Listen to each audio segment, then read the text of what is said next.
ಮಂಗಳೂರು ಗ್ರಾಮದಲ್ಲಿ ಪ್ರೈವೇಟ್ ವಿಮಾನ ಪತನ, ತಪ್ಪಿದ ಅನಾಹುತ.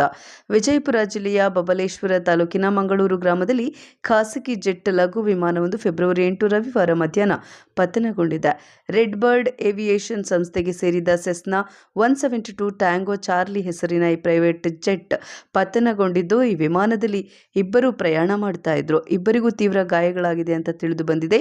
ಪೈಲಟ್ ಗೌತಮ್ ಕಂಪನಿ ಸಿಬ್ಬಂದಿಯವರನ್ನ ನಗರದ ಬಿಎಲ್ಡಿಇ ಆಸ್ಪತ್ರೆಗೆ 108 ಆಂಬ್ಯುಲೆನ್ಸ್ ಮೂಲಕ ದಾಖಲಿಸಲಾಗಿದೆ ಅಂತ ತಿಳಿದು ಬಂದಿದೆ.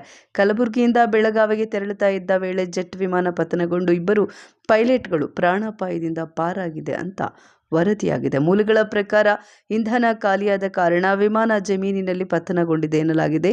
ಸ್ಥಳಕ್ಕೆ ಬಬಲೇಶ್ವರ ಠಾಣೆಯ ಪೊಲೀಸರು ಭೇಟಿ ನೀಡಿ ಪರಿಶೀಲನೆ ನಡೆಸಿದ್ದಾರೆ. ವರದಿ ಪ್ರಕಾಶ ದೊಡ್ಡಮನಿ, ವಿಜಯಪುರ. ವರದಿಗಾರರು ಜೈ ಭೀಮ್ ನ್ಯೂಸ್ 24x7. ಇದು ಬಹುಜನರ ನ್ಯಾಯಕ್ಕಾಗಿ.